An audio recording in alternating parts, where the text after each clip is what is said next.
حقيقي انا مصدوم جدا من الفيديوهات اللي انا شايفها الفتره اللي فاتت دي، كتير جدا من اخواتنا الطيبين جدا ذو القلوب البيضاء السودانيين، اللي فيها كميه هجوم شديد جدا على النادي الاهلي والفاظ غريبه جدا على ودني ممكن اسمعها من اخوه اشقاء على النادي الاهلي، وخصوصا السودانيين اللي بتربطنا بيهم علاقه تاريخيه كبيره جدا، والاهلي الابن المدلل للكاف، والاهلي المحمي بحكام وال كلام كتير جدا انتشر على الساحه الفتره اللي فاتت، كلام كتير جدا بيعمل او بيزود احتقان شديد جدا ما كانش موجود اصلا. ما اعرفش مين اللي جابه او مين اللي يعني، او عارف بس مش عايز اخش في التفاصيل دي، لان انتم متعودين عليا دايما ان انا ما بحبش اخش في القضايا اللي ممكن تزود الفتن وتزود التعصب بين الجمهور. ولكن لو رجعنا بالذاكره ليناير او فبراير 2020 وماتش ختام دور المجموعات في البطوله دي، الماتش اللي كان يقود الاهلي ساعتها السويسري فايلر، والاحداث اللي حصلت في الماتش ده اللي ظهرت لينا كلنا، وكان في خطر على لعيبه الاهلي وجهازه وكل اعضاء البعثه، وكلنا او الاهلاويه بالذات فاكرين الكلمه اللي قالها فايلر، وان الماتش ده من احد اهم الحاجات او الاسباب اللي خلته ما يكملش التجربه مع النادي الاهلي. طبعا جه بعدها الكورونا وكملت الموضوع، لكن كانت بالنسبه له احد التجارب القاسيه جدا في عالم كره القدم، لان هي فعلا تجربه شديده السوء جدا على اي واحد يكون عاشها. انا مش عايز اخش في التفاصيل دي ولا في اسبابها ولا بس عايز افكر اخواتي وحبايبي السودانيين ان النادي الاهلي بعد الموقف ده طلع بيان صريح جدا ان الاهلي حفاظا على العلاقات اللي بينه وبين الاشقاء السودانيين والهلال على وجه الخصوص يرفض تماما ان هو يقدم شكوى للكاف في الحته دي. فبالتالي انت شايف الاهلي بيعمل ايه؟ الاهلي لو كان في ايده ان هو يضرك كان ضرك، لكن الاهلي حافظ على العلاقات وحافظ على الشكل الجميل اللي المفروض يكون موجود بين الفرقتين. واللي انا مش فاهم ايه اسباب ان يحصل كل ردود الافعال العنيفه دي على الاهلي، مع احترامي الشديد جدا لكل عشاق ومحبي الهلال السوداني. الاهلي والهلال السوداني اتقابلوا 10 مرات، كان الفوز من نصيب الاهلي 4 مرات والهزيمه مرتين والتعادل 4 مرات، فما هواش احنا مثلا كان كعب الهلال عالي علينا وان احنا بدانا الموضوع يتغير، ده ما حصلش. الاهلي فاز على الهلال السوداني ببطوله 87، يعني كان طرفه في النهائي الهلال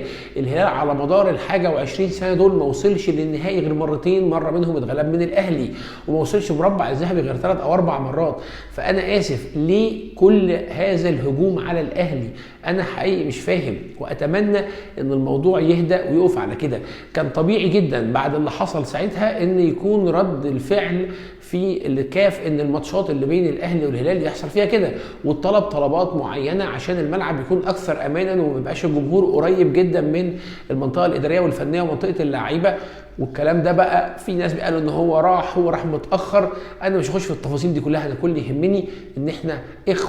اخوه من زمان جدا، ومفروض ما يحصلش ده كله، ومفروض ما يوصلش للمرحله من التعصب بيننا كالاهلي والهلال للمرحله اللي شايفها، انا اسف اللي هقوله، مزريه جدا في الفتره الاخيره. وكميه الفيديوهات اللي عماله تطلع من جميع الاطراف في رايي حاجه سيئه لاقصى درجه، ويعني عمري ما كنت اتمنى اشوفها بين جمهوري حوض النيل وبين اكبر فرقتين، في اكبر فريق قصدي في مصر واكبر فريق في السودان هم الاهلي والهلال، ويحصل بينهم الكلام ده كله. واتمنى ماتش بكره يعدي على خير ان شاء الله باذن الله من الناحيه ديت، والفريق او النادي الاهلي ان شاء الله يرجع بالسلامه لاسوان. انتوا عارفين طبعا ان الاهلي عنده ماتش اسوان هيرجع عليه على طول، مش هيرجع على القاهره الاول. دي النقطه الاولانيه اللي انا عايز اتكلم فيها، وبعد كده نخش في الاهم وفي الكوره والكلام اللي انا احب اتكلم فيه، وام درمان واستاد الجوهره الزرقاء اللي الاهلي عمره ما كسب الهلال عليه، وعمره ما كسب اصلا عليه غير مره واحده في الثمانينات، وكان كسب ساعتها المريخ. ماتش صعب جدا، وخصوصا ان انت لسه ما عندكش معلومه هتعمل ايه الماتش الاولاني. احنا عارفين طبعا الاهلي ماتش القطن الاولاني ما اتلعبش لنتيجه وجود الاهلي في كاس العالم للانديه، فبالتالي انت عندك علامه استفهام على نقطك من القطن. اللي انا شفت الشوط الاولاني او شفت ربع ساعه بس ماتش سان داونز والقطن، وفي اول 10 دقائق نتيجه 2-0 لسان داونز، والقطن يعني ما هوش الفريق المرعب بالمنظر اللي انا شفت فيه ربع او ثلث ساعه بس، ولكن في الاخر لا تامن ماتشات المجموعات والمفاجات وارده. فبالتالي الماتش صعب جدا لان هو بدايه ليك واستكمال لباقي الفرق، والوضع بالنسبه لك دلوقتي انت مش عارف هتعمل ايه في الماتش المؤجل ليك، والماتش بره ارضك وفي ملعب عصيب وصعب جدا، وانت خارج من بطوله قويه اجهدت فيها 4 ماتشات في حوالي 10 ايام. بقالك الحمد لله اسبوع واخد اجازه او مريح، ولكن الماتش نفسه صعب جدا. كمان كولر بيدور في راسه حاجات كتير جدا، بيدور في راسه ان هو محتاج يعمل مفاجاه هجوميه، ومحتاج ان هو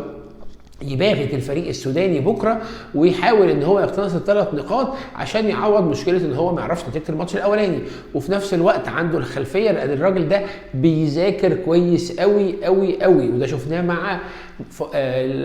ماتشات الاهلي كتير قبل كده. فبالتالي اكيد من مذاكرته عارف ان ملعب ام درمان او ملعب الجوهره الزرقاء من الملاعب الثقيله جدا على الاهلي، واللي صعب يحرز فيها ال3 نقاط. كل حاجه وارده ان شاء الله وباذن الله نحرزها، ولكن الوضع هنا صعب جدا بين الحتتين دول والتفكيرين دول في دماغ كولر. علشان كده انا شايف ان هو هيميل الى التوازن بنسبه كبيره، مش هيندفع هجوميا بشكل مبالغ فيه ولا هيتحفظ شديد التحفظ الدفاعي، هيكون الموضوع في توازن شديد جدا. طبعا عندنا مجموعه غيابات اهمها السوليه، وده يدل ان نص الملعب هيكون فيه اكيد حمدي فتحي، ويعني حمدي فتحي كلاعب اساسي. انا اعتقد حمدي فتحي مش هيتغير، ومعاه ديانج، وخلي بالنا ان ديانج بقاله ماتشين او 3 في كاس العالم للانديه جمهور الاهلي والجهاز الفني نفسه مش راضي عنه، فوجود ديانج وحمدي فتحي اعتقد ده لا غبار عليه، ومحمد الشناوي ورا، والاكيد طبعا علي معلول، واعتقد هيرجع محمد متولي جنب عبد المنعم،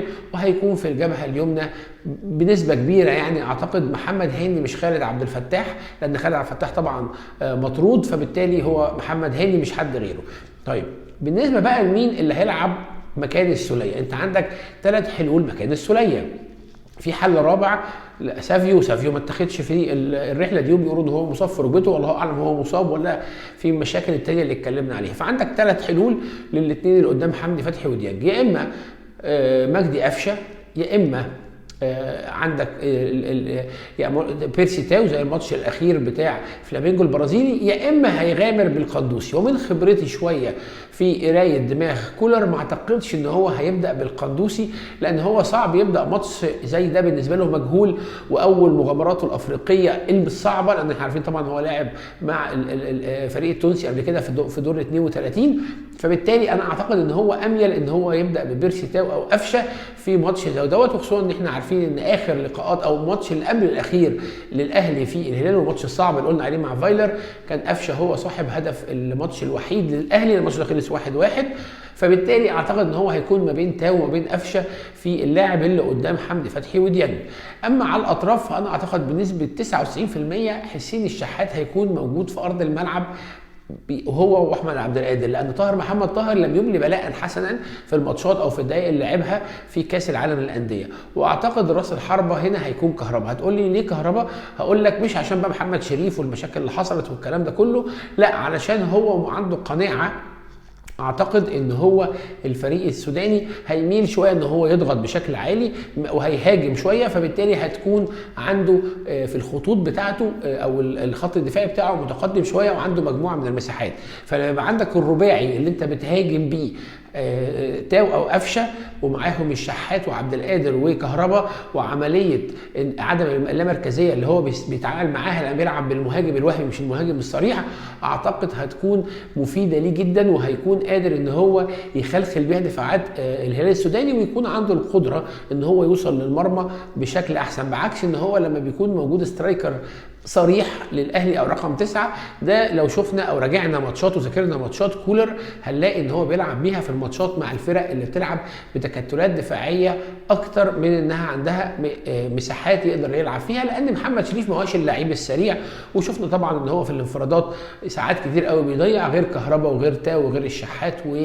احمد عبد القادر. اعتقد دي رؤيتي البسيطه للماتش بتاع بكره وازاي ممكن يلعب، ولكن هيكون في حذر شديد جدا، واتمنى ان الاهلي يحاول على قد ما يقدر ما يوصلش ان هو يخش فيه اي اهداف في الماتش بتاع بكره ده بالذات، لان خلي بالك انت يعني عندك مشكله تانية، ان انت الماتشين الجايين اللي هتلعبهم رايح جاي على طول سواء في ملعبك او بره ملعبك ورا بعض هيكونوا مع سان داونز، وسان داونز مبلي بلاء حسنا جدا من اول البطوله وقوي جدا، واحنا عارفين طبعا ملعب سان داونز عامل معانا ازاي. فبالتالي خروجك بنقطه او بثلاثه ماتش بكره بتاع الهلال وانت ما تعرفش ماتش بتاع القطن عملت فيه ايه، شيء لابد منه بشكل مهم جدا لاستمرار المنافسه على المراكز الصعود الى الدور الثاني ان شاء الله، لان انت لما تخلص سان داونز خلاص الموضوع هيكون بالنسبه لك واضح، ولو خرجت بيه باحسن نتيجه ممكنه هيبقى فاضل لك ماتش الهلال وعندك في القاهره هنا، وماتش القطن الكاميروني، وانا شايف ان القطن الكاميروني مش الفريق اللي يتخاف منه.